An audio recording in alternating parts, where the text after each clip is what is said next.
ကျွန်တော် AIDA marketing funnel ဆိုတာလေးကိုကျွန်တော်မျှဝေချင်ပါတယ်အဲ့ဒါကဘာလဲဆိုတော့အဓိကအပြင်ဒီ social media campaign တွေဒီ digital marketing မှာအသုံးပြုကြတယ်ပေါ့နော်အဲ့တော့ဒီကိုယ်ပိုင်လုပ်ငန်းလေးတွေကိုယ်ပိုင် product လေးတွေထုတ်ပြီးတော့တနိုင်တစ်ပိုင်လုပ်နေတဲ့သူတွေပေါ့နော်digital marketing ကိုကိုယ့်ဘက်ကို run နေတဲ့သူတွေလည်းဒီအချက်ကိုသိပြီးတော့လိုက်ပြီးတော့လုပ်နိုင်အောင်လို့ကျွန်တော်မျှဝေပေးခြင်းဖြစ်ပါတယ်ပေါ့နော်တချို့တွေကလည်းဒီဟာကိုသိပြီးသားလည်းဖြစ်ကောင်းဖြစ်မှာပါအဲ့တော့ AIDA ကဘာလဲဆိုတော့သူက marketing funnel လို့ခေါ်တယ်ပေါ့နော် funnel သူကတော့အဓိကအပြင် sales အတွက်ကိုသုံးတာပေါ့နော် sales တစ်ခုအောင်မြင်ဖို့အတွက်ဘယ်လိုအဆင့်ဆင့်တွေတွားရလဲဘယ်လို fan တီးရလဲဆိုတော့အဓိကထားပြီးတော့သုံးတယ်အဲ့တော့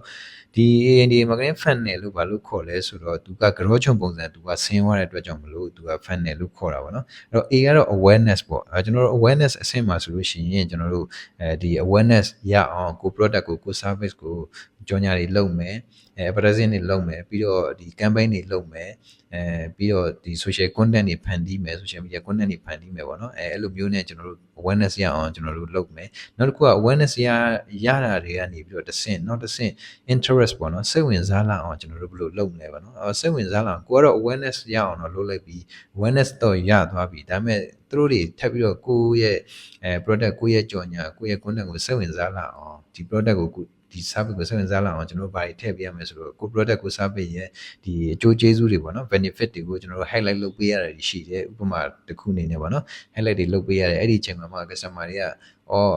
နည်းနည်းစိတ်ဝင်စားလာပြီပေါ့နော်စာတော့သိတယ်သိရနေပြီးတော့ဖတ်ကြည့်လိုက်တဲ့အချိန်မှာကြည့်လိုက်တဲ့အချိန်မှာစိတ်ဝင်စားလာတယ်စိတ်ဝင်စားလာနေပြီးတော့ဒီ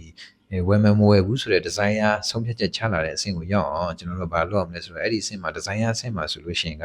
ဒီ emotional connection တွေကိုအဓိကလုပ်ရတယ်ပေါ့နော် emotional connection တွေဆိုတာကတော့ဒီ feeling တွေကိုပေးရတာပေါ့နော် customer တွေကဒီ product ဒီ service နဲ့ပတ်သက်ပြီးတော့ဘာတွေရမှာလဲဘယ်လို feeling တွေပေးမှာလဲဘယ်လိုအချက်တွေကိုပေးမှာလဲဆိုတဲ့ဟာတွေကိုကျွန်တော်တို့ကထည့်ပေးရတယ်ပေါ့နော် linking လုပ်ပေးရတယ်ပေါ့အဲ့ဒီဟာမှနေတစ်ဆင့်သူတို့ကဒီ emotional designer ဖြစ်ပြီးတော့နောက်တစ်ဆင့်သူတို့တကယ်ဝယ်ပြီး action ဆိုတဲ့အဆင့်ကိုရောက်ပြီပေါ့နော် action ဆိုတဲ့အဆင့်ကိုရောက်ပြီဆိုလို့ရှိရင်ကျွန်တော်တို့ကဒီ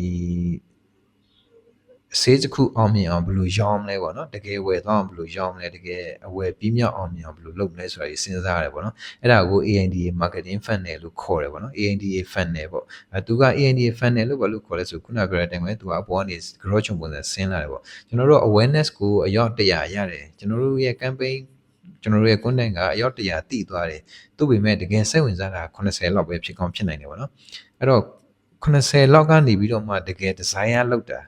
ဒီ interest က80ရှိတယ်အဲ့ဒီအနေမှာ designer လောက်တာဆုံးဖြတ်ချက်ချတာဝယ်မဝယ်ဘူးဆုံးဖြတ်ချက်ချတာ90လောက်ပဲဖြစ်နိုင်တယ်ပေါ့နော်90လောက်ဆုံးဖြတ်ချက်ချတဲ့အထက်ကနေမှတကယ်လာဝယ်တာ20ဖြစ်ကောင်းဖြစ်မယ်30ဖြစ်ကောင်းဖြစ်မယ်ပေါ့နော်အဲ့လိုတဖြည်းဖြည်းကျင်းသွားတာပေါ့ကျွန်တော်တို့100လောက်ကတော့သိတယ်ပြီးတော့80လောက်ကတော့စိတ်ဝင်စားတယ်90လောက်ကတော့ဝယ်မဝယ်ဘူးဆုံးဖြတ်ချက်ချတယ်တကယ်ဝယ်တာ20ဖြစ်မယ်30ဖြစ်မယ်ပေါ့နော်အဲ့ဒါကြောင့်လို့ကျွန်တော်တို့က funnel ဆိုတော့ growth ပုံစံလို့ခေါ်တာအဲ့တော့ကျွန်တော်တို့ sales တစ်ခုကိုလုပ်ဖို့အတွက် sales တစ်ခုအောင်မြင်အောင်လုပ်ဖို့အတွက်ကျွန်တော်တို့ content တွေ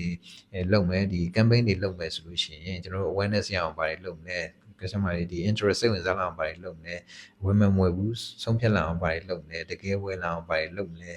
ဆိုရဲအစင်းလိုက်ကျွန်တော်တို့ကစဉ်းစားပြီးတော့ content တွေ create လုပ်ရတယ်ဒီ copywriting တွေ content creation တွေလုပ်ရတယ် marketing campaign လေးတွေလုပ်ရတယ်ပေါ့နော်အဲ့လိုမျိုးလေးမှာအသုံးပြုတဲ့ဟာကို AIDA funnel လို့ခေါ်တယ်ပေါ့နော်အဲ့ဒါလေးကိုမျှဝေပေးချင်တာပါ